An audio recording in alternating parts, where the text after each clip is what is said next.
Recording is now in progress. I'm still talking politics. Don't want people to know. No, we can't have anyone knowing how many of us don't fall into neat, tidy little boxes. Because God forbid if you don't fit in a box. Damn it, we need everyone fitting.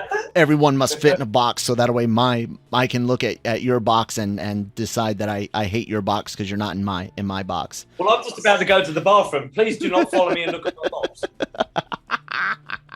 Why'd I start recording if you're going to go to the bathroom? Because we didn't know he was going to go to the bathroom. This is all Danny's fault. It is Danny's fault. God freaking Danny. I was going to use a derogatory term for British people, but while he would enjoy the joke, you and I would get it. There'll be someone out there that'll get upset. Somebody probably not British will get upset. I don't even know what you've said, to be perfectly honest. Think about colloquial terms, like older terms for Brits that you can use. That's not like wanker. Tell the joke part. Oh, I'm not got my video on. Sorry, Tim. Oh, I was just gonna say that damn limey, but whatever. That would have meant nothing to me. I have never heard of that before. You what? A limey. I'm not watching enough Guy Ritchie. If anyone out there got upset at me saying limey, if you're not British, shut up. Anyways, really quick before we get this actually takes me on to another part really quick. Did any of you ever watch Don't Trust the Bee in Apartment 23? No. I've heard of it. So it has one of my legit all favorite moments. So it stars James Vanderbeek, who plays a fictionalized version of himself, who's like a nice dick. And there's this joke, and I literally can't find it anywhere online, so I just recorded it from my phone just so that I can experience it whenever I so feel like it.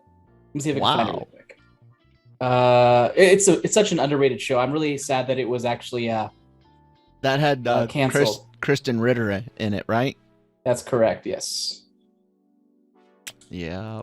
It's I say this as an anime fan that's constantly watching light novels get adapted into mid-tier anime, but some titles are too long, including Don't Trust the Bee in Apartment whatever. Apartment 23? There you go. Did I accidentally delete it? Oh, look at that. No! Failure. Oh, that can't be right. My goodness, Jam. Why would I have ever gotten... Hold on a second. You had one job. One job. Well, you know what? The keeper of the clip. Your thing is noted. I noted your 90-minute max, Danny. That's no big deal, but I'm going to be fixing this issue regardless of what anyone has to say. Where the f is photos here? Because I think when I connected, I was cleaning up my phone, and I ended up just getting rid of it in the process, but I don't think I got rid of it. I think I just uploaded it to a cloud somewhere. Here we go. Oh, god damn it. I hate when it updates and just like, here's video. Let's see, your videos are here. That was good. What did you just do off screen that suddenly made you appear on screen? It's just a I recognise that from one of the Boys episodes. Isn't that one of the vibrators from Boys? Yes, where did you have that? Indeed. I switched out one of my cannabis carts to a sativa for a little energy and focus. It's actually called Blue Focus. I have no idea of these things. Where were you in the US? Obviously, no. I'm in Virginia. Virginia. Mm-hmm. Why does that remind me of the not 30 Rock from Mars? That was that John Carter from Mars. That would have been a different one. Virginia, where his name was Virginia. Mm-hmm. Yeah, I am John Carter from Virginia. Old Dominion. I live very, very close to the first settlements from the Brits here. Very close. Are we still there? Do we still have a Union flag planted in the ground? Yeah, of course. There's actually a few British like oriented stores that import things, and I go there and get some chocolates every now and then because I have no problem admitting. I have no problem admitting that Europe definitely has done chocolate better than us. Although ours is not as bad as people think it is. There's just much better out there. But what was your question? No, you're right. I was just going to say, is that because of the history, because of the historical significance of where you are? That's why there's still a British stores there. It's not because it's necessarily full of expats. Yorktown, where we made that bitch Cornwallis surrender, is just down the street. Made that bitch surrender. Yeah, you had help from the French. That's true. But do you understand on how close the French were to missing the blockade? They got I cannot remember each of the specifics, but there was some weather issues and some communication issues because they came in much further south, and it was like, hey, we've got this maneuver going on, we need you up on the mid-Atlantic, and they almost did not make it, and just a little bit would have changed a lot of things. But yeah. Well, so I fucked up and I can't find the video, so oh my god, I'm gonna have to find the episode, re-record it, and then send it. That way we can all enjoy what's his name? And James Vanderbeek's wonderful there you go. British accent. And here we are. Enjoy it now. Here built it up now, Jammer. Mm-hmm. Excuse me. Here we are, 6.5 minutes in.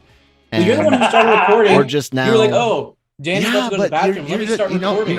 You know what? Your intro video is running now. So introduce the show, Jammer. Hurry up. Go. Hello, everybody. Welcome to Breaking Geek Radio, the podcast, the flagship and premier podcast of LRMonline.com, as well as the Genreverse Podcast Network. I am one of your hosts, Joseph J. Medina, here today with a smorgasbord of news to discuss.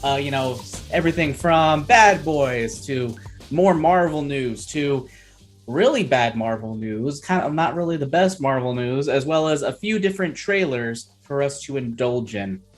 And so let's go ahead and get started. I'm here today with Danny Bartlett. Hi there, Danny. How are you doing? I'm very good, thank you, my friend. Whilst you're enjoying eating something, I am, as usual, enjoying a Jack Daniels with ice. So glad to see things are fairly normal in our world. You're eating and I'm drinking. Yeah, it's all good. It's all Kyle's on the producing. Western Front. We're all doing Kyle's exactly producing. what we should be doing. It's like the old school the 4Kids opening of One Piece. No one else is gonna get that, but it makes me happy. It's just like Kyle's producing, Jammer's eating, Danny's drinking. Drunk. He's drunk at this point. And speaking of which, I gotta open up my little brewski here and enjoy that. It's not the weekend until that happens. Well, happy weekend too, and to the dear listener, stroke watcher. Delicious. Oh yeah, it's so good.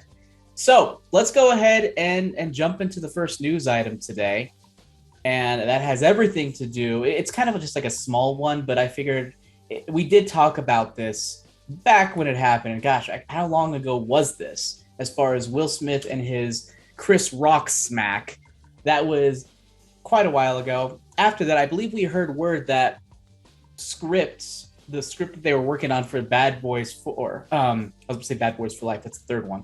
Bad Boys 4 actually was basically stopping. However, that doesn't sound like it is the case.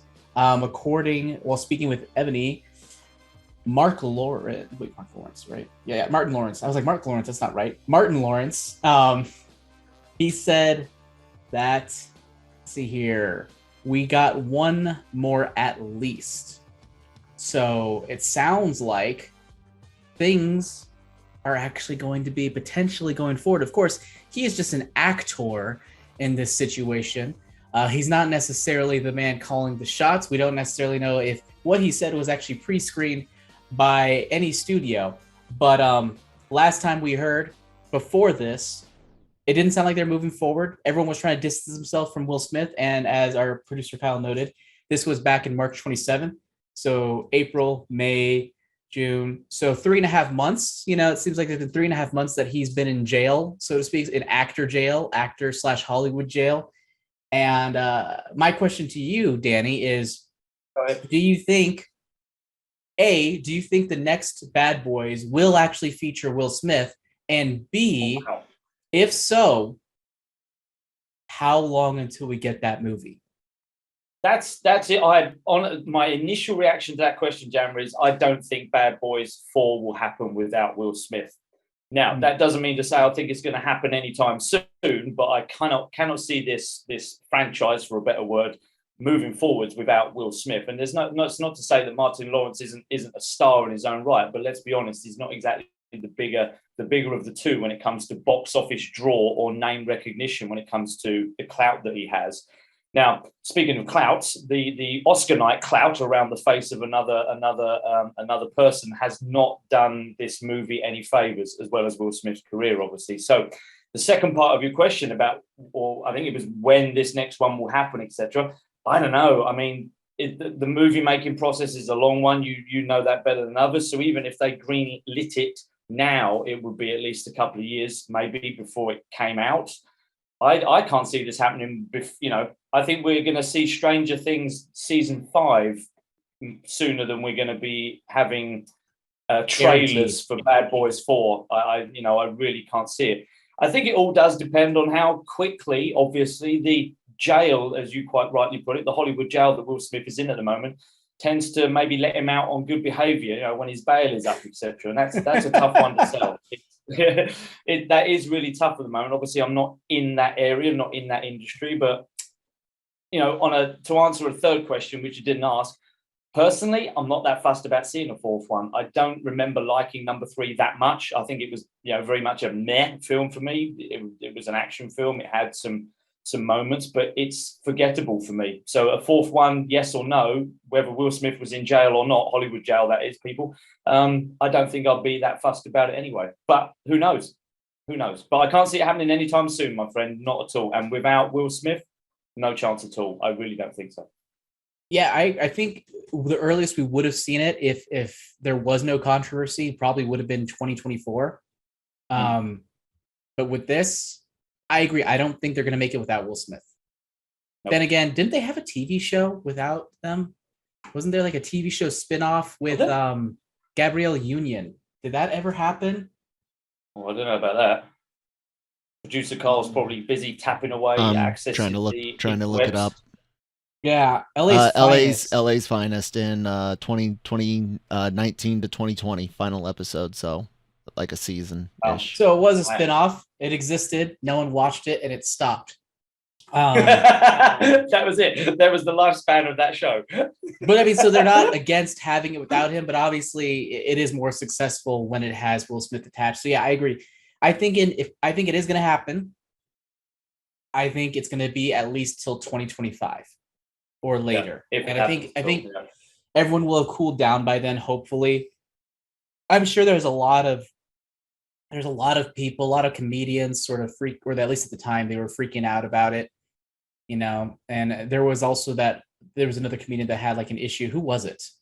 There was another comedian that had someone come up on stage, and was it Dave? No, it wasn't Dave Chappelle. Chappelle had one as well. Yeah, that guy got defended against. Yeah, and I know that comedians felt a little exposed at that moment, but it doesn't seem like it's had any sort of long-term ramifications. Of course, we don't condone that whole situation here on the podcast, but at the end of the day, it was just a momentary lapse in judgment, a pretty long momentary lapse in judgment. And I think people just get over it. Whatever. Chris Rock, let it go. Just let it go. Who cares? But whatever. Any final thoughts about this, Danny? No, I'm going to ask you, regardless of everything that we just spoke about, how do you feel about a fourth movie? What were your opinions on number 3? If you even never saw the third one. Never saw the third one. Because the thing is, I thought the first one was fun. Didn't like the second one very much. I think I liked the second one only slightly because I was at the age where it's like, oh, action movie, cool. But that's about it. Yeah. I'm trying to think of when it came out. A long time ago, like early 2000s, 2003 or 2002-ish.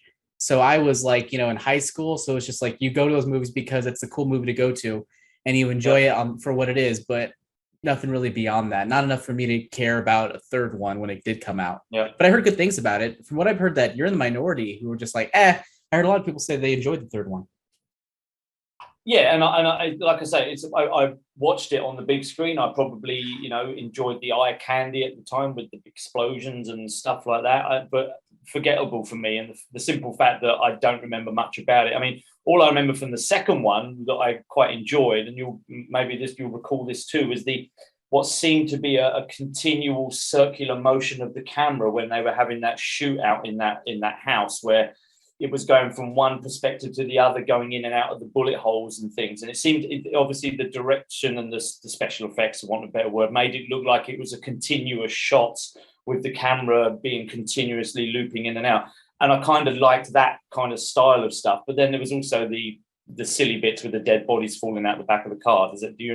That's what I remember most. Like if it was said, there you go. Think about Bad Boys 2. What do you remember? Dead bodies falling out of car. That's what I remember the most. Yeah, and I can't even remember anything about number 3 except the burning building at the end. And even that, someone might be able to correct me on that, but that's all I remember from number 3. But anyway, yeah. So both of us, either way, one way or the other, might watch it. Going to wait 3 years before that happens, right? Yeah, it'll be a bit, but I agree. I don't think it's going to happen without Willie Smith, without the big Willie style, all in it, getting jiggy with it. All right. Let's move on to some Marvel news. Learning a little bits and pieces about how things work in the MCU. I think it's funny as we pave our way through the fourth phase. It's like a lot of the gloss of the previous 3 phases seem to be kind of slowly stripped away and removed, like a varnish against paint, so to speak. And I think that's what it does. I don't know shit, so it sounded correct.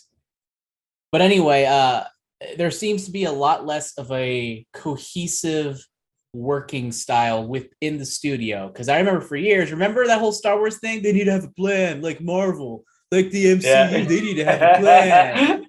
And more and more, it sounds like they didn't have a plan. It just seems like they got lucky, or they were just smarter about how they work, even if they really weren't working together. Now we're seeing little bits and pieces of them not working together and not really having a plan. We talked about some of it last week and the week before, but one thing I thought was really interesting is apparently Waititi and Hemsworth did not realize at the end of the movie they would have the text that says Thor will return. So not convinced they didn't know that. Not convinced they didn't know about that, but I have no reason to think they're lying. But well, it sounds like you do have a reason to think that. He sounds like you don't buy it. No, I don't buy it, just because especially from Chris Hemsworth's point of view, maybe Taika maybe, but he's so deep rooted in that character and has been for many years. I can't imagine that the MCU moving forward without Thor at some point. So they must have had some sort of discussion about where they think. You're assuming. I might be wrong, obviously, but I just can't. Yeah. I just can't see that he hasn't been in talks to be in, maybe not even another one of his own films, not a Thor film, but at some point during, whether it's a TV show or one of the movies. I just can't buy that. But with maybe what they're referring to is that there's no talk of yet of a movie of those two, like the third film, his trilogy, shall we say, Taika's trilogy with Chris Hemsworth. But I can't see Chris Hemsworth not knowing that he's going to be in another film for MCU, Thor or not. As in a Thor film. That's a lot of theft from Thor than Thor. Well, I don't know. I just can't see it. I can't see that they didn't have a clue. But I that's fair. But the quote from YTD when speaking with Insider is, well, guess what? That surprised me too. I'm not joking. I saw it in theater and I was like, oh shit, really? And even Chris was like, what? And then he wanted to say, but of course he'll be back. He's the best character. I may be a little biased, but he's the most fun to watch. So, according to him, he even said, I'm not joking, but he might be just pulling our legs because he seems like the type of guy who would. And actors and people have been known to lie, but in my mind, I'm thinking, to what end? What possible benefit do they have in saying, I didn't know that was going to happen? I didn't know that was a thing. I just don't see a reason as for why. And that just makes me think it's more true than anything else. Yeah, unless that's fair. YTD is just like poking and prodding because he just likes chaos and he likes to see the world burn. That could be one big reason as to why he threw that out there. But I'm not sure if there would be an actual good and plausible motivation at this point. So I just thought it was interesting. Nothing particular. I don't think the MCU is going down in flames. I don't think this is a huge deal, but it is interesting nonetheless. It is very interesting. Yeah. So moving on from that and talking more about Love and Thunder, Thor Love and Thunder, and there's been a lot of talk about the cutscenes from the film, specifically having to do with actors such as Jeff Goldblum, Peter Dinklage, and Lena Headey, who all play Grandmaster and the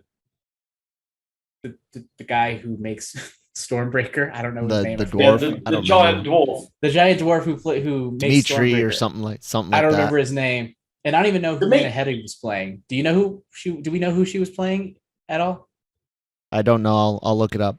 My guess would have been a god, given the context of the movie at this point, given what we know about it, like seeing her in a scene in that one place. But as we know, they were cut, and there's been a lot of paint spilled on this topic, having to do with like, oh my gosh, like all of the money that was ultimately lost as a result of stuff. Anyways, he said, I wrote a thing. So when you cut anything, it's a little bit of a challenge to yourself because you're like, am I not that good? Should I have seen this coming? But every film I've done, I've probably cut the same amount out. When you go into edit, you just never know. A scene on its own could be the most funniest thing or intriguing thing, but sometimes those things, if you keep them in, just will make the movie screech to a halt. So you have to do what's best for the film. Then he went on to say, and if you ask any of those actors who were cut, Jeff Goldblum, Lena Headey, Peter Dinklage, they all understand how it works. They've been in the game long enough, but that's just the way I look at things. Danny, do you feel like Taika Waititi just needs to be fucking better at his job so that he doesn't cut anything? Oh, I have to say I'm intrigued about these scenes because it's not like they were scenes that were filmed with the cast that we saw. They were specific scenes with known actors, with known characters. So it is intriguing that was part of a whole big plan that he had and then just decided to cut them out. But knowing his style and what he does, I'm not surprised that he does shoot a lot of shit more than he actually needs. And I'm kind of happy to hear that he does put the film first. Now, I think we know that I'm not a huge fan of the film, but I don't hate it. I enjoyed it for what it kind of tried to do. But I saw it a second time.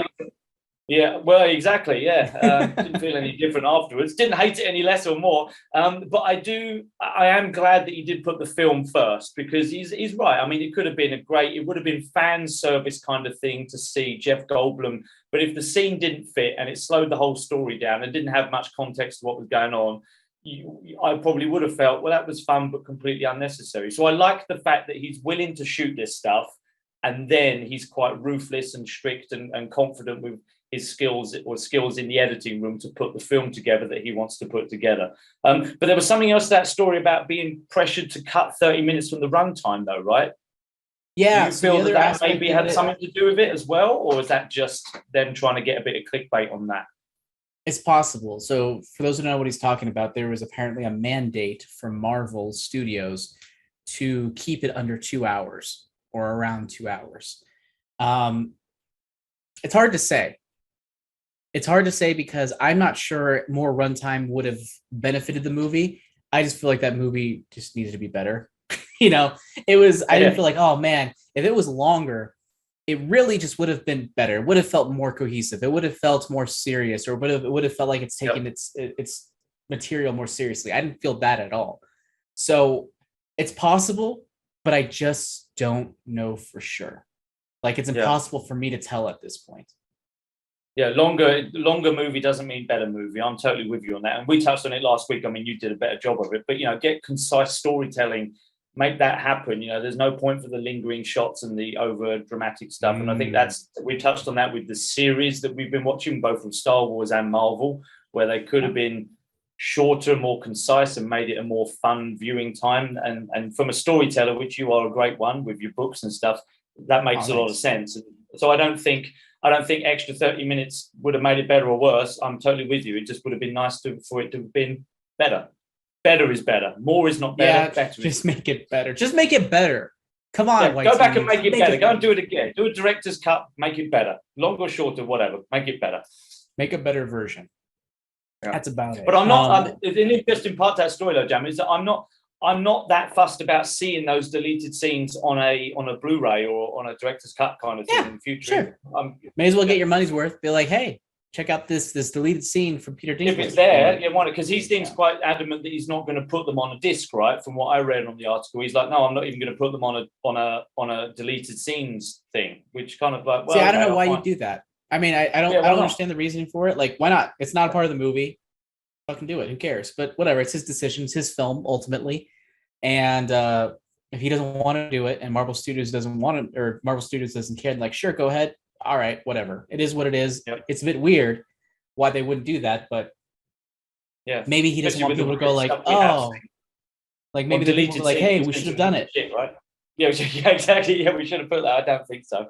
Like there are so many scenes like that, like in Last Jedi, when people are like, oh, they should have had that extended scene of Luke mourning the loss of Han and things like that. They just don't want that input from the peanut gallery, is what it comes down to. I'm, of course, making assumptions. I really don't know what sort of motivation they have for it. But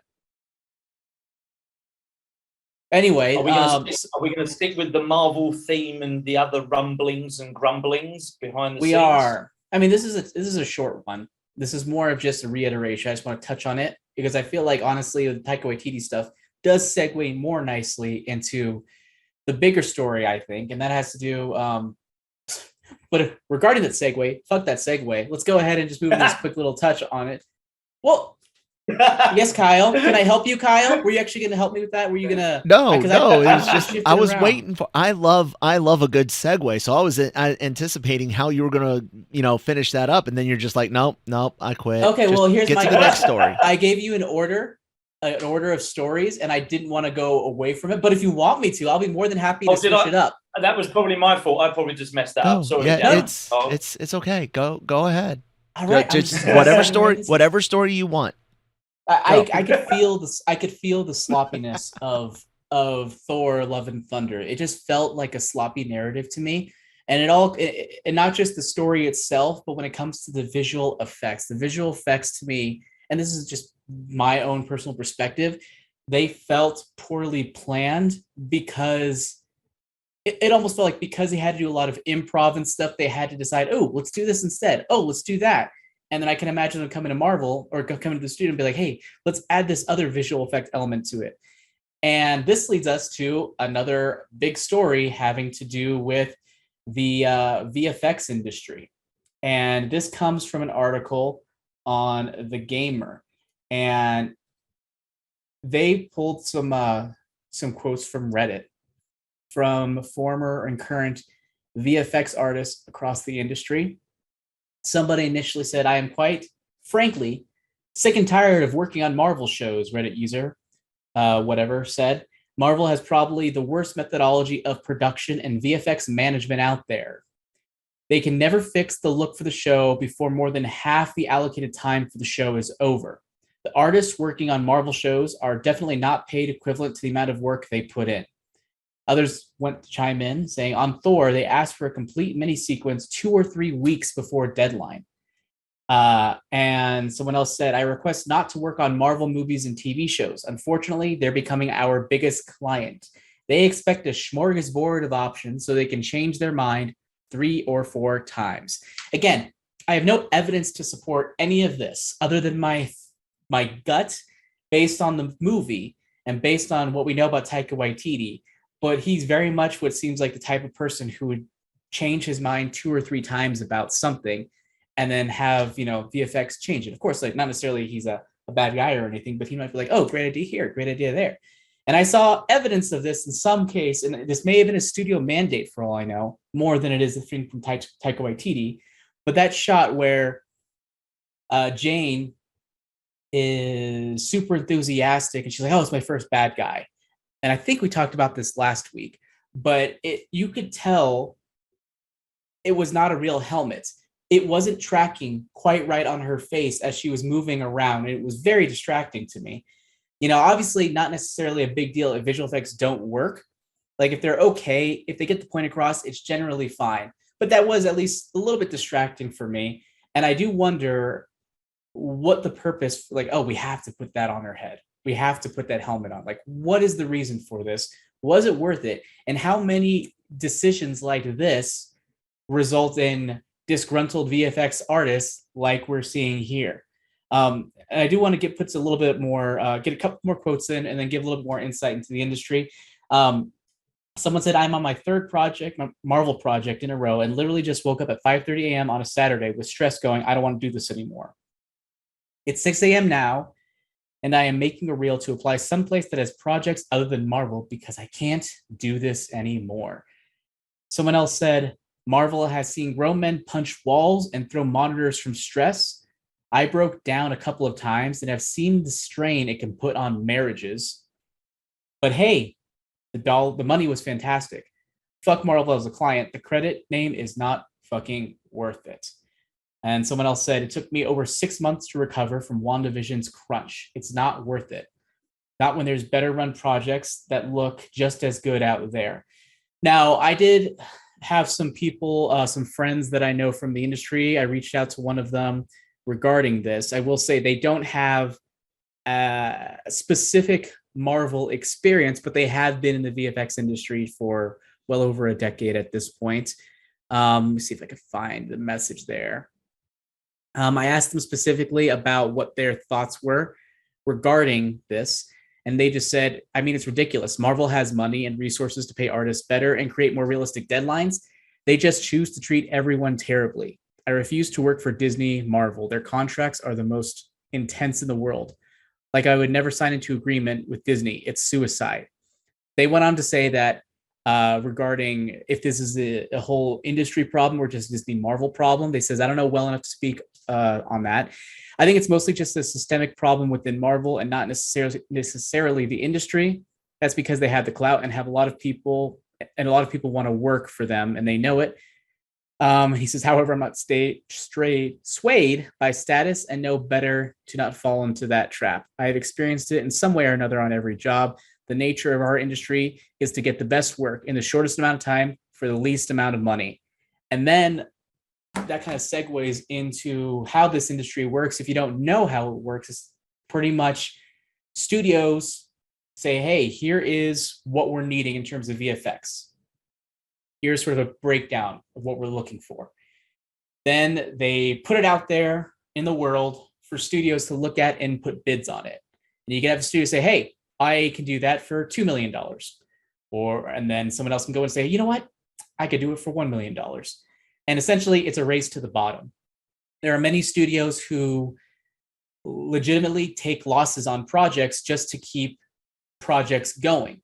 And as you may even know, was it 2010 or 2008, whenever Life of Pi came out, immediately right afterwards, I think it was Rhythm and Hughes was the production company, not production company, the VFX house that won an Oscar and then went bankrupt immediately after that.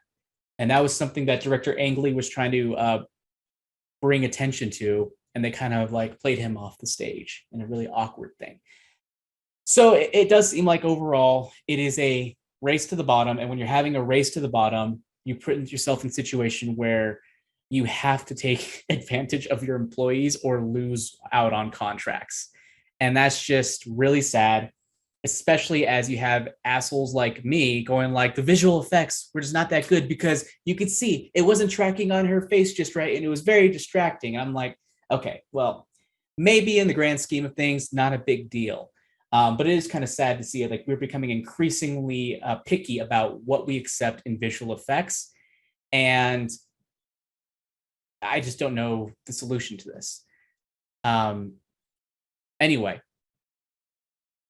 that's all I have to say. Danny, what are your thoughts about this story?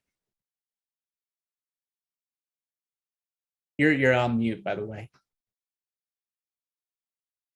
I did not know that I was on mute for that moment. Yeah, I was listening to you quite intently. I will say this, that it's sadly, it's not just that industry. Where I live, construction is a massive industry with Dubai growing and growing and growing. And quite often that is exactly the same thing. Companies will tender bids knowing that they will make a loss, but it keeps the money coming in, keeps the cash flow going in. And quite often build quality goes down and they're never then getting extra work in. And the same with my industry, the fitness industry too. You get people looking for the cheapest personal trainer, which then lowers the quality and et cetera, et cetera. So it's sad it's not just that industry. But one thing doesn't make it right, it's just that it seems to be part of business. Sadly, that's the case. So one thing that I would ask you, though, is that with this coming to light now, do you think that maybe there's and you just mentioned Ang Lee there with where directors now should maybe take a bit of responsibility? And we spoke about Taika, and it's only because we're currently talking about Thor, with his wanting to shoot different things, allowing for ad lib and all that stuff, which is great, and it makes for great comedy shows like What We Do in the Shadows, etc., where there's little to no visual effects. But when you're relying on special effects, even if it's just a green screen behind you, when you keep shooting things differently and different angles of different stuff, it is going to put more pressure on. And you mentioned that helmet that the mighty Thor was wearing. You know, why wasn't she just wearing a helmet? You know, a practical or just wearing effects nothing, helmet, or not wearing anything. Yeah, she could have had her face. Because I get the feeling that the gag about the helmet changing and bigger and stuff. You know, that little play on things where Thor's mask got a little bit bigger with the wings than hers when he saw that she was wearing one. And maybe that was an ad lib gag, so they quickly added that onto it when she could have just been wearing a practical effect helmet or mask, whatever you call it, with some green screen stuff on it to allow the horns or feathers or whatever were to get bigger. So I guess my point is that maybe directors should think about this and keep their filming a little bit tighter to keep the pressure off the VFX guys. You know, really settle on a scene at least. I mean, obviously there's going to be more than one take, but to understand the process that goes into the special effects after they've created those scenes and shot those scenes. Let's go back to those 3 actors that were deleted scenes. I have no doubt that there was some green screen or VFX involved in those shots with Jeff Goldblum, because we think it would have been part of Gods, which means it would have been part of, what was it called, Olympus or whatever that place was called. Omnipotent City. Thanks, producer Cole. So Omnipotent City was pretty much a lot of green screen stuff, right? So if they filmed Jeff Goldblum's character there, then there would have been green screen behind, possibly with some actors behind that were strange gods, alien gods, fucking dumplings, for God's sake, whatever. So I'm sure there would have been a challenge there, and that may be part of it. So that's a long-winded way of saying that maybe the directors and writers need to take a little bit of responsibility when they're shooting the films and take some of the pressure off the VFX artists. From the business side of things, Kyle will know this better than anybody. That is part of the business. You've got to, do what you can. But it is sad that people are suffering. That's for sure. I do think it's a multi-tiered problem. It's directors, yes, maybe should be more. There's pros and cons to everything.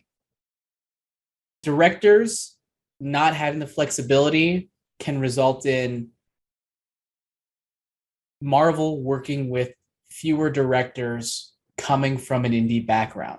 Maybe Waititi wouldn't have been ready to direct Thor Ragnarok if he had to more thoroughly plan out his shots.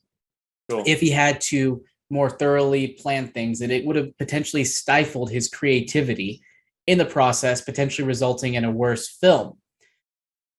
However, I don't necessarily think that's a bad thing sometimes in some ways, because having a director who knows what goes into it, plans for it, and makes it out on budget more, that leads to happier working conditions and less abusive environments. And that's a good thing, but we just have to realize just the downsides that come with it. And higher budgets are one of those things. Is Disney and Marvel going to be willing to fork out an extra 20 to 30 million in VFX, or time up front to plan for them, or potentially getting filmmakers who are upset because they aren't able to do things like they normally do? It's just pros and cons. It's not easy, but ideally in my mind, if you said, hey, run the studio, I'd be like, all right, you guys want to make slimmer profit margins? Everyone's going to say no. But I'll be like, all right, well, too bad. We're going to do it anyway. We're going to have higher budgets and a little bit longer times. And specifically allowing VFX studios to have that extra time needed in order to execute those last minute shots. Because these Marvel movies generally make a good margin. Not every franchise is as successful as the MCU, so not everyone can have guaranteed profit margins as high, but at the very least, these do somewhat. And I think forking out an extra bit of money for either added manpower or extra time is not the worst thing that they could do. Yep. But sure, probably not realistic. That's idyllic of me and stupid. And I'm not a great businessman. So forces combined, don't listen to what I have to say, but that's just how I'm feeling. That is just how I'm feeling. But yeah, as Kyle mentioned in the chat here, this goes across many industries. Military weapons is another one. And you mentioned manga and anime as well. It's the same situation where studios, they put bid on projects for their animation team and more abusive working conditions. It's capitalism, folks. Capitalism and creativity. It's just how it works. And when it works, it works. But when it doesn't, it does not work. It works pretty abusively and not so great. Anyway, one last thing with regards to Marvel. Not really a story, but it's on the list. It has to do with the Russos, and they've reiterated that they could potentially want to come back for Secret Wars project in the MCU. They've reiterated this before, that they love the story, that they read it a lot growing up, that they might want to come back for that. That's something they'd be open to.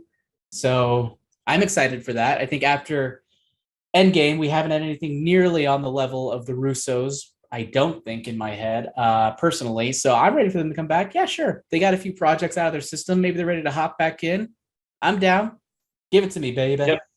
But I do know they're working on a new project with Millie Bobby Brown that was announced earlier this week. That is not a news story, but is actually one that I would like to see. Let me go ahead and pull that up. I know this isn't on the schedule. Did we touch on that last week? I seem to remember we talked about this last week. Did we? Didn't we? I'm pretty sure we did. Producer Carl's nodding. Fuck me then. No, I think we talked the Duffer Brothers stuff, not Russo brothers. Yeah. I remember there was some brothers, and I remember Millie Bobby Brown, but there you go. But maybe that was just a drunken well, night. This is an old story anyway, so never mind then. This is from they are working on a movie called Electric State. Electric State, and it's based on an adaptation of a novel set in a retro-futuristic past where an orphan teenager traverses the American West with a sweet but mysterious robot and an eccentric drifter in search of her younger brother. And that drifter is played by Chris Pratt, I believe. Or he's in talks to play. Anyways, that's all I have to say. Let's talk about some trailers. We got a few trailers dropped this week that are of particular interest to us. Let's start with the biggest one there, and that's an Amazon Prime show, a new big fantasy blockbuster epic, The Lord of the Rings, The Power. I thought you were going to say the other one. Of the Rings. Which one? The Harley Quinn one. No, it's not, I love Harley Quinn, but I'm not sure I would call that bigger than Lord of the Rings. No, for sure. I just sorry. Carry on. I'm jumping the gun with my opinions. So sorry, Jammer. I mean, yeah. So Lord of the Rings, The Power of the Rings just dropped. What did you think of this trailer that took us to Middle Earth once again? That's the Rings of Power. Sorry. The Rings of Power. Sorry, the Rings of Power. What did Jammer say? The Power Ring. The Power of the Rings. The Rings of Power. It's a terrible name. It's a terrible name. Too many ofs. The Lord of the Rings, the Power of the Rings of Power. Okay. The Rings of Power. Well, I had to get rings in there somehow. I really like the trailer. I must admit, I wasn't overly, when we first had that teaser, in fact, when we first had the inkling that this was going to be a thing, I wasn't swayed one way or the other. I'm not a huge Tolkien fan when it comes to reading of the books. I'm not familiar with all the addendums and stuff that went in, so I have no idea if this is I think you're talking about appendices, sir. Oh, thank you. My appendix? No, I've still got my appendices. I haven't had that taken out yet. Although my cirrhosis of my liver is certainly causing me some anguish. But no, I quite enjoyed this trailer. It's got me intrigued. I don't know. This is why I say I don't know much about the lore. I'm not into the stuff to know it well enough. So for me, it was like, that looks interesting. That looks cool. I like the look of that new, should we say, character. Plus, there is obviously visible links with the Lord of the Rings stories that we know, the Peter Jackson films, etc. Yeah, exactly. But also, the dwarves are in the mines, the humans are in the fields, the elves are in the forest. That kind of, this is all still the same, everybody. But we're just talking about what happened many years beforehand. It looks beautiful. I particularly love the sweeping shots. I know we talked earlier about lingering shots. Let's keep the storytelling tight. But one of the great things about the films from Peter Jackson was the use of the landscape as part of the film. New Zealand is beautiful. I don't know if they filmed it in the same place, but it looks stunning. It looks beautiful. It does look very theatrical. I'm definitely in, and I look forward to seeing those first couple of episodes for sure. The trailer did a lot to convince me that I'm going to like this. They did film in New Zealand, I will say. Right. Though they do plan to film the second season in London. I'm not sure if it's going to be all in London or if it's just going to be some in London or what have you. But anyway, so I feel like I wasn't as enthused about this. I will say I agree. It does look pretty beautiful. I do like the sort of similar aesthetic to what Peter Jackson offered, but there are a couple of things I'm not as enthused about. One, there's something about the lighting that feels very kind of generic. And I think it's just sort of like this generic streaming service look that is slightly saturated in very diffused light, that it just makes it like, oh yeah, that's a streaming service show. That looks like a streaming service show. I can't verbalize why it makes me feel that way, but something about it just makes it feel a little bit generic, a little less stylized. Not sure what it is. But my biggest problem has to do with just trailers these days. I am sick of fantasy trailers where I don't know what the fuck is happening. What is happening? We're just seeing things. I'm not connecting with anything on screen. You're saying generic trailer talk, and I don't know what the story is about. What's your struggle? What do you want? Why are you struggling? Why should I care about you? And what sort of journey are we in for? I didn't get any of that in this. I didn't connect emotionally. It seemed very focused on, here is the world. Here's how pretty these things look. Here's how much money we spent on this. And not as much on getting me engaged and what the actual story can tell. And I feel like that was also a big problem I had with the Wheel of Time. And not just in the trailers, but in the story. I just was not clicking with the story. At the beginning, I thought it worked okay. Yeah, I did not enjoy that. I think the first episode, maybe 3 episodes, okay. Huh? Yeah, we're okay. And then it kind of lost me. It lost its main thread. I stopped caring, and it was more like fantasy world.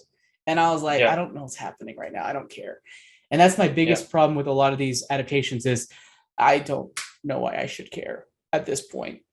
And it always takes me back to. Go ahead. Sorry, do you think there'll be a second trailer, and that one may show us a little bit more of what you're looking for? I mean, that would be your hope, I'm guessing, because then it's going to rely on the first 3 episodes, right? So you think it's going to continue? So this is what you want to see, right? You want to see the pretty things with the pretty special effects and the things you remember from those wonderful films 20 years ago, whatever it was. You don't think we're going to get anything from a character point of view until the show itself? Yeah, not much, not enough, I don't think. Because I think they're trying to sell us on, here's all the money we spent, here's how beautiful things look, and maybe here are some recognizable things that you'll notice from the other trilogy or from the other movies. Those are the money shots, so to speak. And my mind always goes back to when I was in film school. They talked about, one of my teachers or professors was like, let's talk about why the movie Taken did so well and the movie The International did not. You know, these are 2 movies that came out, I think, within a week or 2 of each other, and they were drastically different movies. I guess they were both classified as thrillers. One was a political thriller, and one was like just a thriller. And he thinks it had everything to do with what he called the primal nature of the movies. or the stories. Take in this guy, you stole my daughter, I'm going to get you. Boom. That's it. International was more about like politics and overly convoluted things that you didn't quite understand, that audiences don't quite connect with. And I feel like some of these stories are too much into the little nuanced things that aren't attached to human emotion by default, that are just hard for stupid people like me to cling on to and to really care from moment one. And I really hope that I'm wrong about this show, but that is a concern that I have. And that's generally a concern I have with a lot of fantasy properties in general. It reminds me also of like the Dark Crystal series that came out on Netflix. Yeah. I felt I could not follow that. I got so bored. I didn't get past episode 3. I gave it 3 seasons. I don't hear you, Danny. Hang on, it might be my end. I can hear Danny. Danny, can you hear me? Hang on. I can. Okay. Yeah. It's just Jammer. Jammer's just ignoring me. That's obviously what it is. It's a me thing. Sorry, go ahead. Yeah, I didn't get past 3 episodes. I gave Lord of the Rings. I gave Dark Crystal the 3-episode rule, and I really struggled with it. I totally agree. I struggle when they don't help make me connect with what's going on with the characters, no matter how pretty things look and no matter how familiar they look from a world point of view. If I can't connect with them, I don't care. I switch off. Yeah. I got to ask this Jammer for you. You a few years ago on Los Fanboys talked about the upcoming golden age of fantasy TV. Yes. And here we are with finally getting multiple shows from his Dark Materials a couple of years ago, all the way through Wheel of Time and Amazon. How are you feeling about this golden age of fantasy television? It's it's okay. Not quite golden. Silver. Honestly, the shows are honestly a lot more spread out than they thought they would be. They're not releasing, it's seeming quick succession as much as they used to. Like The Witcher came out originally, 3 years ago? At this point? 2 years ago? A while ago, the first season. And Wheel of Time came out a few months ago. So everything is just a lot more spaced than I anticipated. So yeah, not as golden as I thought it would be. 2019 for The Witcher. So yeah, that was 3 years ago, almost. Yeah, December 2019. And frankly, I haven't watched season 2 yet. So yeah, not super enthused. I haven't been super enthused about many of these shows, unfortunately. His Dark Materials was great, but also I think it's very niche. Like the more I was watching it and like thinking about it, I was like, "Oh, this is a very, very, very niche property. I really enjoy it, but I can understand why others don't." I can't hear you. Is that just me? No one's talking. Oh, Kyle was talking, and okay. Oh, was he? Yeah, he was. Anyways, so yeah, what are your thoughts on any of that? Do you think we're in the golden age of fantasy, Danny? Because I foresaw probably back in 2017. No, I didn't foresee this. I foresaw it being more golden than it is. I don't think we're quite in the golden age yet. I think we're trying. There's lots of people that are trying. There's lots of studios and production companies and streaming services that are trying. But they're also still hammering away at the sci-fi stuff too. I mean, it's not quite there yet. I don't think it's quite the golden age. Maybe the bronze age. Maybe we're going into copper. Just wait. We're just about. Yeah. Just wait for the first Brandon Sanderson property to get adapted. I guarantee you. Oh, I guarantee you. Ooh, bold statements. Once one of those is a huge success, it's going to be like, oh, this is what people want. Because I know his stories are really good about capturing the character of the story more than anything else. Yeah, the worlds are big and stuff and good, but like the characters are really fantastic as well. And they bring a very personal touch to the fantasy genre, personal and more relatable touch to the fantasy genre that I think is important, that would translate well to TV and film. Well, that's a question for our listener and our viewer, right? How do they feel about where the golden age of fantasy is at the moment? Are we even, in fact, in the golden age yet? I don't think we are, but I'm happy that we have an age of fantasy that is with us at the moment, and we're getting shows like The Witcher and The Wheel of Time. Hit and miss some of them, not particularly those two, but hit and miss some of them. But the fact that they're getting greenlit and we're seeing this stuff is great. And hopefully Lord of the Rings, or Power of the Ring, or Lord of the Powerful Ring, or whatever it's called, Rings of continues to push us to, that's what I said. something like that, in amongst all the other words. Hopefully this will drive it forwards. Maybe this is the series that pushes us closer to the golden age. Let's wait and see. Let's wait and see. But in the meantime, we'll make sure that we're indulged with such fantastic and fascinating stories like the upcoming Munsters movie that comes from us, from the lovely and delectable Robert Zombie, who is what his mother calls him? Robert Zombie. Roberto Zombie. Stop making those awful noises, Robert. To bed, Robert. And so he is known for The House with a Thousand Corpses, The Devil's Rejects, the Halloween reboot, not the recent one, but the one before that. And this is a movie that's happening. It's a movie. I thought it was a series. It's a movie, and and is based on the Munsters, which is this old horror-themed sitcom from, I believe, the 60s or 70s or whatever it was, and it was cute. It was fun. I actually watched it quite a bit growing up. It has this big Frankenstein's monster type guy. It has, a Dracula type guy. It has this Elvira type woman, and their wolf child and other characters. It's just a sitcom with sort of a spooky sort of skin over it.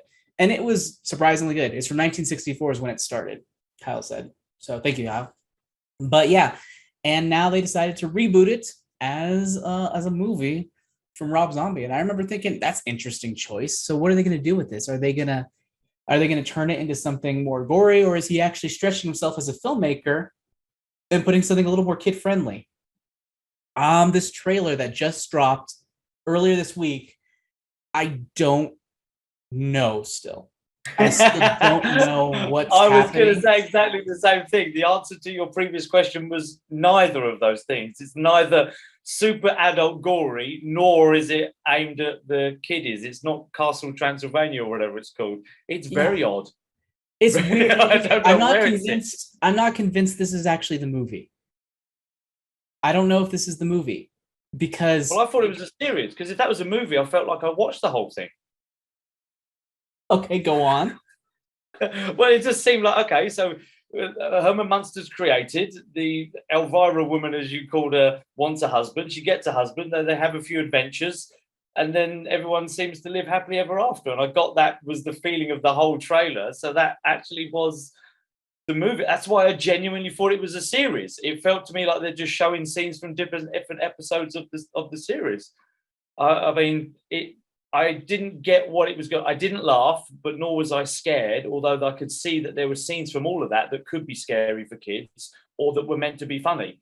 I'm getting a very odd feeling from this trailer. I will say this, though. I'm not a huge Rob Zombie fan from his films. I love some of his music, though. I own about 4 or 5 of the albums he's done, if that makes any difference, because I'm a great fan of that electronic metal that he used to make. But as a movie maker, not that much of a fan. And I genuinely thought this was a series. I have to go back and watch the trailer again. It doesn't help it. It doesn't help it. Here, Kyle. So I'm sorry I have to address Kyle here. I saw his reaction on Cup of Genre with Manny. You guys are fucking high. This is awful. Sorry. No, it's not just, I even said... Chica papa. So first of all, it doesn't look... Yes, I could tell this is intentional in some way, but it wasn't even like endearing bad. It felt kind of like, how Jay and Silent Bob Reboot just had really bad filmmaking and really bad audio. Yes. It just felt like a student production. This felt like a student production.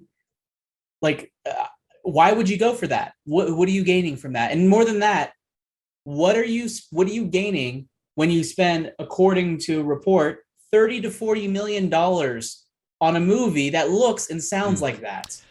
I don't know what he's thinking. I said in my reaction and on the Daily Cup of Genre, I said I don't think general audiences are going to get this. And then I even said I don't think people that are fans of the original show are necessarily going to be getting this. It almost seems less about the Munsters themselves as it does about that era and feeling, because if you look at it, it's very 60s television-ish. Of course it's in color, which some shows were, some weren't, but this oozes Adam West Batman all over the place from the colors. It doesn't though. Yes, it does. I think people have too much nostalgia for certain things that are the actual source material versus seeing it being redone or remade or whatever the case may be. The Munsters is the Addams Family was better to me, and honestly, I thought this was going to be more like the Addams Family movies. That's what I thought they were going to do, but they didn't. And it looks like they're using different film styles that might even go with decades. There's something that looks very, very 90s to 2000 sitcom-y, and then there's stuff that looks 1964 ish, and it's weird. I'm down to see what he does with it, though. Well, here's my question: do you think this is actually the movie? Yes, I do. You do think this is? I think that's what we're gonna get. We're gonna get a movie that feels like this. Yes, I do.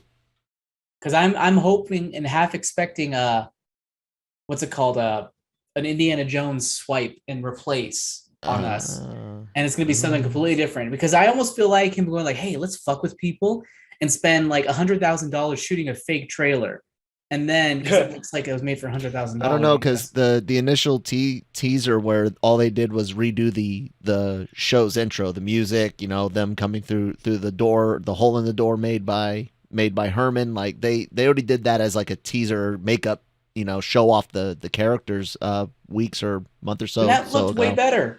That looked way better than the rest and that's of the what I'm trailer. saying. I think there's going to be multiple. If you go back and watch the trailer, and I'm not just talking like the black and white scene, but you can clearly see there's different, for lack of a better word, there's different texture to the scenes, different texture to the filming style, to where it feels like they're going to be maybe even making it feel like God, do you remember the Brady Bunch movie where they took episodes and made a movie script out of it, basically? Something like that, but it might go through like decades, where they're starting back in the 60s, in the 70s, the 80s, the 90s, and it might be like a love letter to sitcoms in that sense. But I think that's what you're seeing, what you're going to get.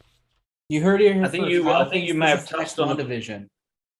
I think Carl may have touched on a point there that with those different styles, that maybe this movie does track this family, for want of a better word, through some sort of time zones over the decades. Because I remember one scene as you were talking there where Herman Munster scares the woman that's clearly dressed like a witch, and that whole scene, the way it was shot and how it looks modern. That looks like now kind of thing. So maybe that's the story of the film. It's them. Because all of the characters are the undead, basically, right? They're going to be immortal, for want of a better word, going through.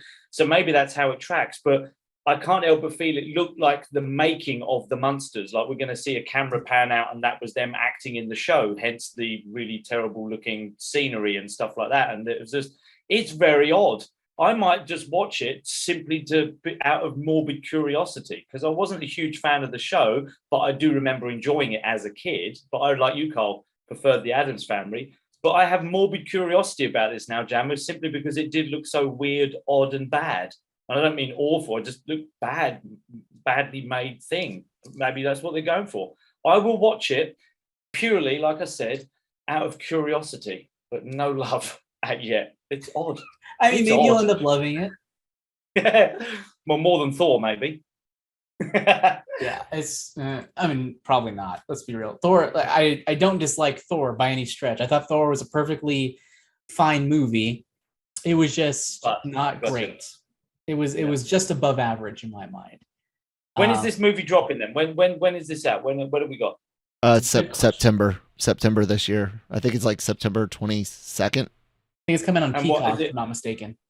I was just going to ask what platform. I don't check. Get that platform, so we'll find a way. I'm fairly confident it's Peacock. I mean, at the very least, I didn't think we'd be able to talk this long about that fucking trailer, but we have. So it does have me interested. The more we're talking about it, Kyle's comments maybe going like, well, maybe he's right. Maybe this will be something interesting to at least take a look at. So, but it's so bad. Like, you're right. I didn't laugh at a single moment in the trailer at all. And I was like, I'm supposed to be at least kind of laughing, or at least it makes it look like. And there was that one moment where I don't know if this creature has a name, I don't remember from the show, where the lady says something and he's just like, okay, it's just really weird. I don't know. And then the weird like whoa fall at the very end. Yeah. I just don't get it. I did laugh more in the I hope to be the next trailer that we're going to touch on, Jammer. Well, let's talk about that. We'll transition from a really crappy trailer to a really great looking trailer for Harley Quinn, the hit HBO Max, formerly DC Universe animated series starring Kaylee Cuoco, among many others. And it shows that this season is going to be revolving a lot around Harley Quinn and Poison Ivy, who finally got together at the end of season 2. We're going to see their relationship kind of blossom and continue. And I don't know what else, but it looks like a lot of fun. It looks like it could be great. It looks like we're continuing to see even the Joker evolve. He's gone through a whole lot, in the past couple of seasons, between dying and then actually not dying and then going through, I forgot this whole subplot having to do with him thinking he was good and then ending up going bad again. It looks like he's trying to still figuring shit out on his end, but it's all super exciting, super fun, super funny. Yep. I can't have enough of it. What did you think, Danny? Yeah, and here's I'm sitting there listening to you going, oh, spoiler alert, because I haven't had a chance to watch them yet. We don't get this show where I am, and I don't want to get it in. I am so sorry. I thought you've watched it. No, don't, because it is what it is. And obviously, I picked up on the fact that obviously Harley and Ivy are together in this one because that's how the trailer starts. It's not a problem with the spoilers at all. But what this trailer has done is made me think, you know what, I really have to go and watch those 2 seasons somehow before this one drops, which I think drops at the end of the month. End of August maybe, or something like that. It looks super fun. You guys have always, you and Jonesy and Nick have always said how great the show is. I've always loved her as a character. It sounds like they've done her justice during this with this show. I'm super excited to watch it because it is super funny. I love the characters who are in it. There's a couple of great gags, especially I can't remember the exact lines, but one of the guys goes, "This is what's technically known as her losing her shit." And I just love those little lines like that. And so I'm stoked by the fact that this makes me want to watch series 1 and series 2 as soon as I can, somehow, before this one drops, because it looks great. Now I actually see why you guys love it so much. So this is great. One of my favorite characters is Clayface, who he likes to consider himself an actor, like a thespian in the highest way. And I just love how pretentious the lines he has. And there was this one line, it's not really even a joke the way it's written, but just the way he says it is funny. He's like, "Oh, it's Lady Gaga." Like the way he says it, all like adding theatrics to it, yeah. Right. It's really funny. Yeah. So many good characters. Good. I see so many things. Like I can't say enough positive. I see Batman's in it as well. I love the little him with Nightwing, and they're comparing the way they seriously deliver their lines, etc. Little gags like that. That's great. I'm all for it. I'm 100% in. I've got to find a way to watch it though somehow before this drops. And what I love more about the show is that the gags are great. It's fun, but it also is a continuing narrative where it evolves the characters, it evolves the stories, it gets you to care about them. So it's not just gags, Good. It has great substance to it. Not like in a serious way, but like in a way that just feels that just makes you care, and it's very just solid all around storytelling and character work. Yeah. So no, that's good, because obviously I can't comment. I haven't seen the other 2, but you guys have always praised it, and now I can kind of see why now I've watched this trailer. So I'm in 100%. Super excited about this. The news of the day was this one. I think when this was a trailer we had to watch, I was happy. So wait, is this the first trailer that you've actually seen of the show? Yeah. Oh, wow. Really? So you haven't seen anything up to this point? No, because you guys always said how great the show was. So I'm like, okay, I don't need to go on YouTube and watch a trailer. I trust your judgment on stuff like this. So it was a question of now just trying to find a way of watching it that is legit, should we say. So it's a bit of a challenge because it's on HBO Max, right? Now, we get some HBO Max shows via a streaming service that we have here, but they're selective. Like we had the Justice League movies, but we don't get all of the series. We don't get all of the shows, just some of the movies and some of the more popular shows. Now, I know Poison Ivy, I know Harley Quinn Harvey Quinn. Harley Quinn's show has been popular, but with it being more adult orientated, it's not necessarily one that the streaming service here has paid for or brought across. So anyway, maybe this will be the one that jumps them over. We'll see.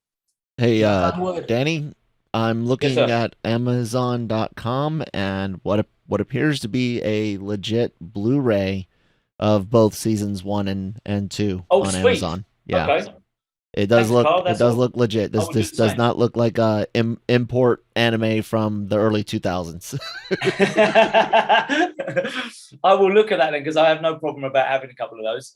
So that's awesome. So, and we can get Amazon, and it will be delivered before season 3 drops, which is even better, especially with Amazon Day coming up soon, or Prime Day, or whatever it's called. Get it. Yeah, that was yesterday and the day before. Oh shit. Well, I'm a day ahead of you, so that makes it 3 days ago. God damn it. All right. Well, that is all we have in terms of news. So now is the time, and we don't have a whole lot of time, but have you been watching? We're time for Who Watches the Watchers, where we discuss things that we have been imbibing with our eyes over the past week or so. Danny, what have you been taking in?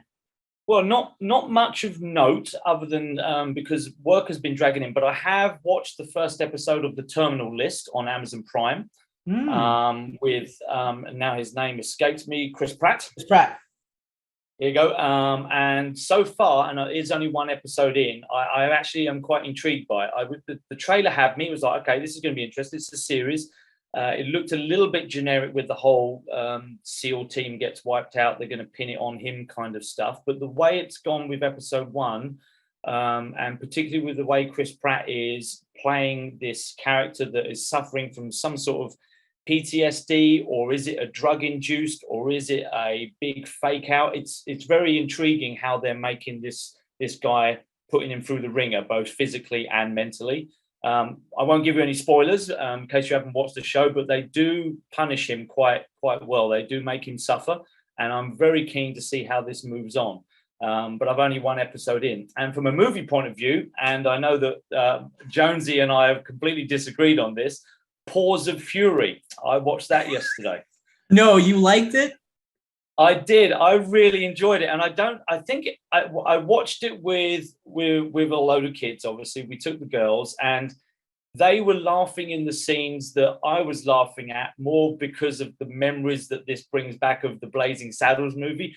But watching it and hearing it through their eyes, so to speak, and the way that they were laughing at the gags, I think I was caught up in that kind of emotion for it too.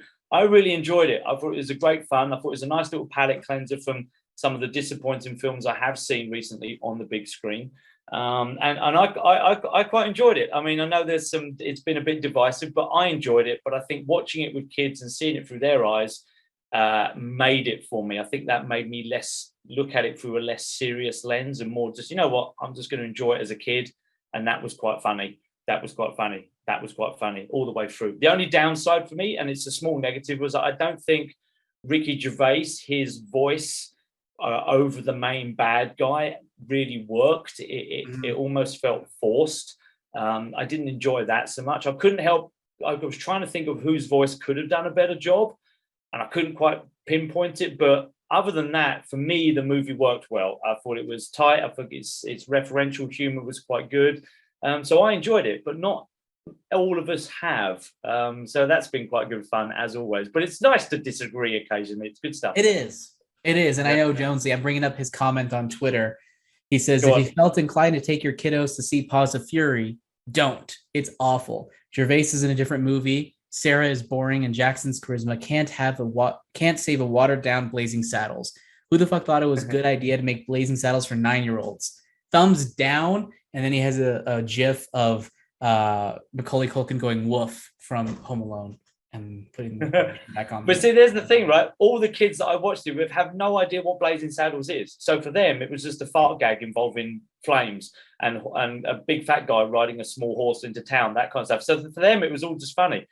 I can see if you're a Blazing Saddles fan and you're looking at it through those, I can see how it wasn't funny, but kids don't have no idea that movie is made. In fact, I'm not even sure at what point I would even show that film to kids, because there's certain stuff in that movie that maybe not now. Me personally, don't care. It was a film of its time. and we've moved on from that time, obviously. But the kids watched it. They didn't have a clue it was about Blazing Saddles. To them, it was just a few fart gags and some funny one-liners and stuff like that. So maybe don't take your kids. Let the kids go on their own then, you miserable bastard, Jonesy.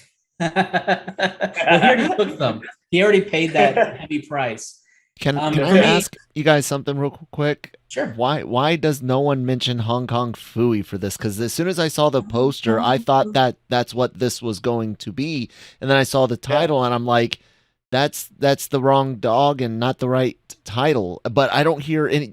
Does no one remember that anymore? I mean, no one who cares. I love Hong Kong Phooey, but here's the thing: he was kung fu. This guy's a samurai, Kyle. It's a completely different thing. Absolutely, completely different thing. Come on, Kyle.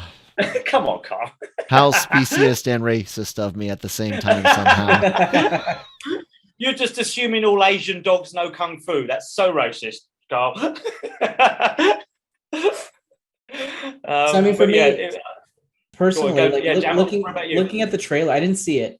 Looking at the trailer, for me, I was just like, whew, that's like B or C tier animated movie I don't want to see. That's what I remember seeing. Meanwhile, for me, I'm thinking to myself, my eyes are looking towards Netflix because I think the Sea Beast just came out recently, and I think that looks pretty good. Let's see here, Sea Beast Netflix. I haven't seen it yet, but I've heard good things. It stars Carl Urban, and what's the reason in my head why I'm looking forward to it? Hang tight for a second. It is loading. It's from Netflix, Sony ImageWorks. Why am I looking forward to this movie? I don't know why. Something about it I wanted to see. I felt like there was some talent associated with it that I really liked. And who's Chris Williams? I don't know who the hell that is. Notable works, Bolt. I liked Bolt. Did you guys like Bolt? Bolt was good. So maybe that's why. I was like, oh, I haven't seen him. Oh, he also did Moana. What the hell did he do in Moana? Did he do Moana?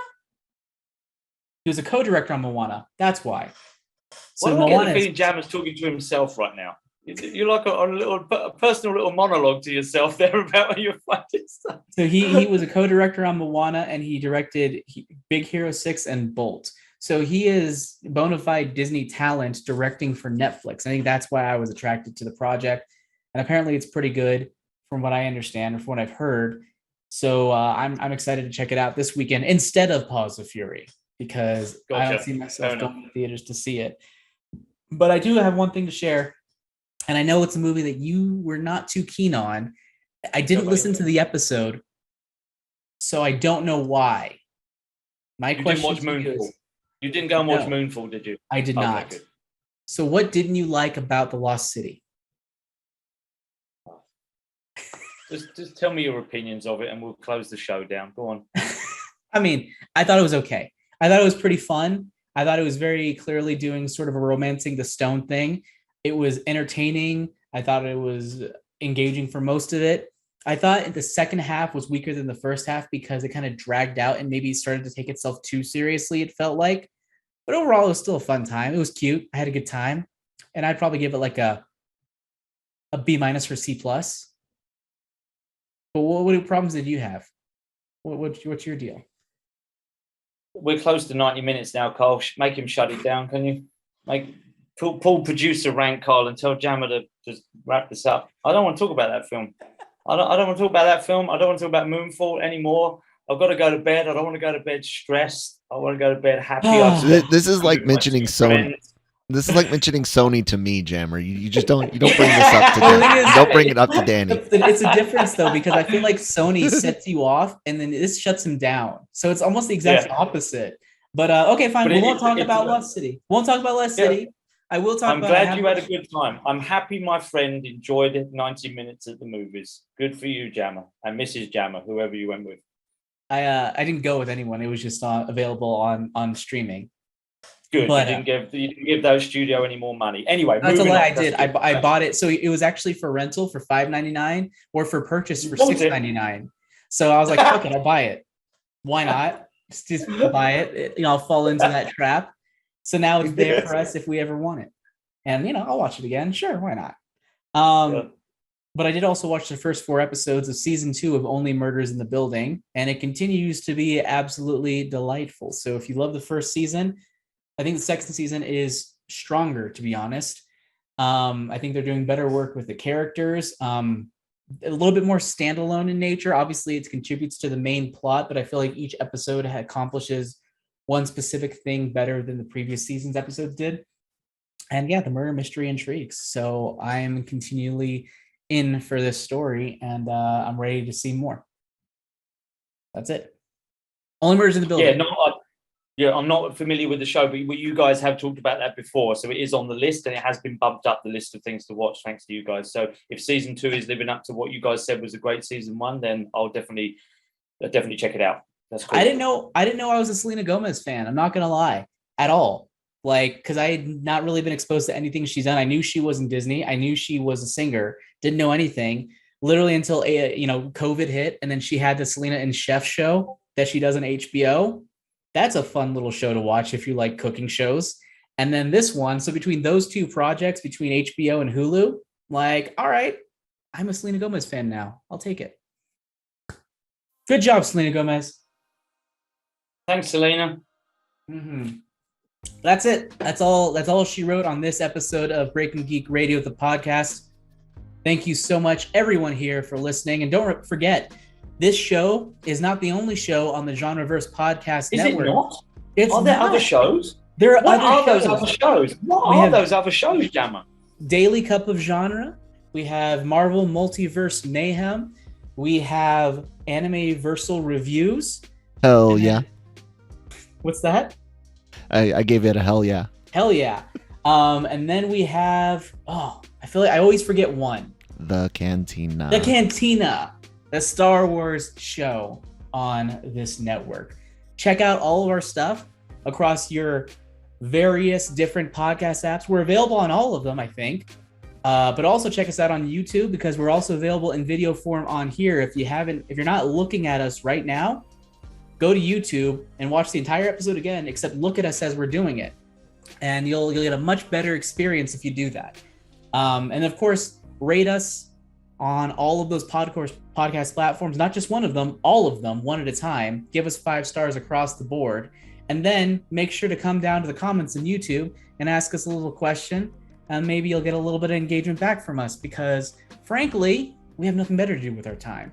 But Danny, where can people find you? You're going to find me in bed. It's very late here, so you can come find me in bed. Although I am going to do a set of push-ups before I go to bed to get the taste of the Lost City out of my mind again. Thank you. Fucking Sandra Bullock, Channing Tatum. There's your soundbite clip right there, Carl. Jammer doing that, saying fucking Sandra Bullock like that. Interesting choice of words and movement you did there, Jammer. It was doing push-up movements. Don't be creepy. Don't be weird. But yes. Please like and subscribe, and Jammer, take us out of here, my friend. You can find me on Twitter at Jam the Writer, and all of my books under the name AJ Cerna on Amazon and Audible. And just released a new book via my own platform. You can go to magiabooks.com. That's MAGIA books.com. And you can see my book City of Mages there. Click that. Make sure you have Mrs. Jammer. What's that? Don't forget Mrs. Jammer's involved in that too. Yeah, she's involved, but she doesn't matter. I'm trying to make a sale, Danny. Oh, sorry. Yeah. So then you go to when you exit out of there, when you're checking out, mage-launch-discount code to save $5 on your sale. So be sure to do that. It's ebook right now, but there are other formats to come. And that's all she wrote here on this episode of Breaking Geek Radio, the podcast. Thank you so much for listening, and we will see you all next time. Goodbye.